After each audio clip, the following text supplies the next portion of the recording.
I was 15 years old when I saw hell open its mouth at Antietam. People ask me now, in my old age, what war was like.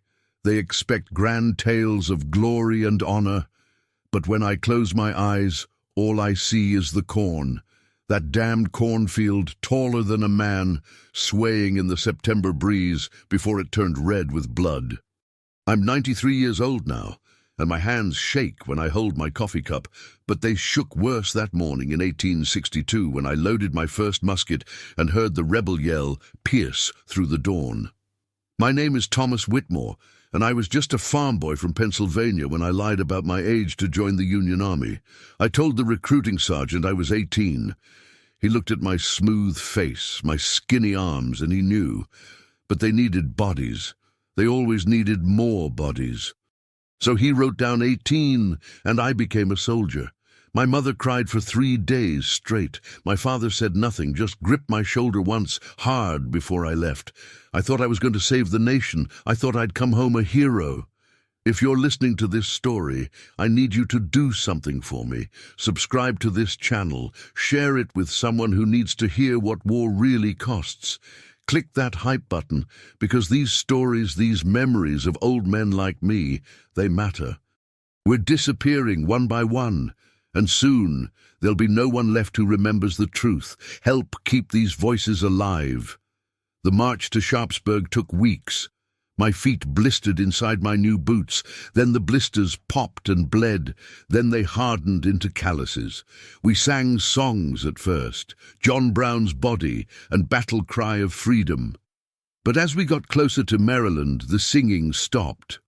We started seeing the signs, burned farmhouses, abandoned wagons, and the smell. God! The smell of an army on the move, thousands of unwashed men, horses, gunpowder and fear. It seeps into your clothes, your hair, your very soul. I remember the night before the battle, September 16th. We camped near Antietam Creek, and the water looked so peaceful in the moonlight. I sat with my tent mate, a boy named Charlie Hendricks from Ohio. He was 17, really 17, and he talked about his sweetheart back home. Her name was Mary. He had a lock of her hair wrapped in a piece of cloth in his pocket. He showed it to me, this little brown curl, and his face went soft in a way I'd never seen on a soldier's face. "You scared, Tommy?" he asked me. I wanted to lie. I wanted to be brave. But something about that night, the quietness of it, the way the crickets chirped like nothing terrible was about to happen, made me honest. "Terrified," I whispered. He nodded. "Me too. But we'll look out for each other, right? We'll both make it home." I promised him we would. I shook his hand on it. That was the last real conversation I ever had with Charlie Hendricks. The morning came too fast and too slow all at once. We were roused before dawn, and I could barely choke down the hardtack and coffee they gave us. My stomach felt like it was full of stones. All around me, men were checking their weapons, writing last letters home, praying. Some were vomiting. No one talked about that part of war, how your body betrays you before the fighting even starts. Our regiment was positioned near the cornfield, the 12th Massachusetts. I can still see our flag, the way it hung limp in the humid air before the wind picked up. Our captain, a stern man named Morrison with a thick mustache, walked up and down the line. His voice was steady, but I saw his hands trembling when he adjusted his sword belt. "Boys," he said, and his voice carried over us like a prayer, "today we fight for the Union, for freedom, for everything we hold dear. Stand firm, do your duty, and may God have mercy on us all." Then the order came: fix bayonets, load weapons, prepare to advance. The world went silent for a moment. Not really silent, I know there were sounds, but in my memory there's this pocket of absolute quiet before the storm. I could hear my own heartbeat. I could hear Charlie breathing next to me. I could hear a bird singing somewhere in those doomed cornstalks. Then the artillery opened up, and silence died forever. I can't describe the sound. It's not like thunder. It's not like anything in nature. It's a sound that tears through your chest and rattles your bones.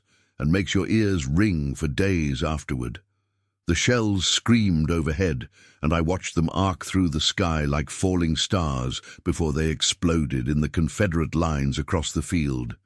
Smoke billowed up thick and black, and then we heard it. The drums, the order to advance. We moved forward into that cornfield, and I remember thinking how beautiful it was. The stalks were so green, so alive, and the morning sun was just starting to break through the clouds. For about 30 seconds, it was almost peaceful. We walked in formation, shoulder to shoulder, hundreds of us moving through the corn like we were just farmers going to harvest. Then the rebels opened fire. The sound was like the world ripping apart. Musket balls tore through the corn, through the air, through flesh. The man in front of me, I didn't even know his name, just collapsed. One moment he was walking, the next he was on the ground. And there was so much blood. It spread across his blue uniform like spilled wine, and he looked up at me with these confused eyes like he couldn't understand what had happened. "Keep moving, keep moving!" Captain Morrison was screaming, but his voice sounded far away like I was underwater. I kept walking. That's what you do. You keep walking because if you stop, you die. If you think, you die.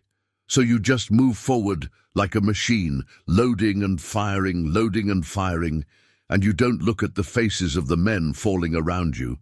The cornfield became an abattoir. That's a fancy word I learned later. It means slaughterhouse.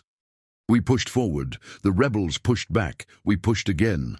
The corn was cut down by bullets, and soon you could see clear across the field. Bodies everywhere, blue and grey, twisted together, some still moving, most not. The ground was slick with blood. I slipped in it once, fell to my knees, and my hands sank into mud that was more blood than earth. Charlie was still next to me. We'd made it maybe 100 yards into the field. He was firing his musket, reloading, firing again. His face was black with powder smoke, and there was this wild look in his eyes. Not fear anymore, something else, something animal. "We're doing it, Tommy," he shouted over the noise. "We're pushing them back." And we were. For a moment, we were. The rebel line was wavering, falling back toward the woods beyond the field. We gave a cheer, this ragged, desperate sound, and surged forward. That's when the second wave hit us. Fresh Confederate troops came pouring out of the woods, and they hit our flank like a hammer. Men started falling faster than I could count. Our line broke. Soldiers were running, some forward, some back. No one knew which way was safe because there was no safe direction. There was only chaos and smoke and screaming. I saw Captain Morrison take a bullet to the chest. He staggered, looked down at the blood spreading across his uniform, and then he fell. Just like that. The man who'd led us into battle, gone in a heartbeat. Charlie grabbed my arm. "We have to fall back. Tommy, we have to—" The bullet hit him in the throat. I saw it happen. I was looking right at him when it struck. His eyes went wide, and he reached up to touch his neck, and blood just poured between his fingers. He tried to say something, but only a gurgling sound came out. He fell, and I caught him, and we both went down into that blood-soaked corn. I held him while he died. It took maybe a minute, maybe less. His eyes stayed open the whole time, looking up at the sky, and I watched the light go out of them. I watched my friend, my tent mate, the boy who'd shown me a lock of his sweetheart's hair, become a corpse in my arms. Something broke in me then. I don't know how else to describe it. Some part of my soul just cracked clean through. I laid Charlie down gently, closed his eyes, and then I stood up. I picked up my musket, and I started firing. Not at anything in particular, just firing into the smoke, into the chaos, into the hell that had swallowed us all. I don't remember much of the rest of that day. It's all fragments, images burned into my mind like photographs. A Confederate soldier, couldn't have been older than me, lying in the corn with his hand reaching out for a canteen he'd never drink from. A horse screaming, its leg shattered, trying to stand. A chaplain walking through the carnage with his Bible, his lips moving in prayer, tears streaming down his face. the sun climbing higher in the sky, indifferent to the slaughter below. By afternoon, the fighting in the cornfield had stopped, not because anyone won, just because there was no one left to fight. The corn was gone. The field was carpeted with bodies. They said later that the cornfield changed hands 15 times that day. 15 times men charged into that meat grinder and died by the hundreds. I survived. I don't know why. Luck, God, chance. I took a bullet in the shoulder late in the day, but it went clean through, missed the bone. A field surgeon poured whiskey on it, bandaged it up, and sent me back to the line. That's how desperate they were. If you could stand, you could fight. When night finally fell, the shooting stopped. The silence that followed was worse than the noise. Because now you could hear the wounded, thousands of them lying in the darkness, calling for water, calling for their mothers, calling for death. I walked through that field in the moonlight, and I saw things that no 15-year-old should ever see, things that no human being should ever see. I found Charlie's body. Someone had already taken his boots. His pockets were turned out. The lock of Mary's hair was gone. I sat down next to him and cried, not quiet tears. Great, heaving sobs that shook my whole body. I cried for Charlie, for all the dead boys around me, for the innocence I'd lost somewhere in that cornfield. An older soldier, a sergeant with a grizzled beard, found me there. He didn't say anything, just sat down next to me and put his hand on my shoulder. We sat like that for a long time, two survivors in a field of the dead. First battle? He finally asked. I nodded. It doesn't get easier, he said. Anyone who tells you it does is a liar. You just get harder, and that's its own kind of death. He was right. I fought in 6 more battles before the war ended. Fredericksburg, Chancellorsville, Gettysburg. Each one took another piece of me. By the time Lee surrendered at Appomattox, I was 20 years old and felt like an ancient man. I'd seen more death than most people see in 10 lifetimes. I came home in the spring of 1865. My mother barely recognized me. I'd left as a boy and returned as a ghost. I was thin, scarred, and I couldn't sleep without hearing the screams. What they call shell shock now, what they called soldier's heart then. I had nightmares every night for years. I'd wake up screaming back in that cornfield, watching Charlie die over and over again. I tried to find Mary, Charlie's sweetheart. I wanted to tell her about him, about how brave he was, about how he'd talked about her the night before he died. But when I got to Ohio, I learned she'd married someone else 6 months after Charlie left. She had a baby on her hip and didn't want to talk about the war. I don't blame her. Everyone wanted to forget. But I couldn't forget. I can't forget. Even now, 78 years later, I remember every detail. The smell of blood and gunpowder, the sound of men dying, the weight of Charlie's body in my arms, the way the corn looked before it was destroyed, the way the world looked before I learned what human beings are capable of doing to each other. People talk about war like it's glorious. They build monuments and write songs and tell stories about heroes. And there were heroes at Antietam, men who charged into certain death because they believed in something bigger than themselves. Men who carried wounded comrades off the field under fire. Men who stood their ground when every instinct screamed at them to run. But war isn't glorious. War is a 15-year-old boy holding his dying friend in a cornfield. War is thousands of mothers who will never see their sons again. War is the theft of youth, of innocence, of futures that will never be. War is the price we pay for our failures to solve our problems any other way. I'm 93 years old now. Most of my friends from the war are dead. Most of the men who fought at Antietam, Union and Confederate, are in their graves. Soon, I'll join them. And when I do, I'll finally be able to tell Charlie that I'm sorry. Sorry I couldn't save him. Sorry I couldn't stop the war. Sorry that his life was cut short in that terrible place. But before I go, I want you to understand something. War is not an adventure.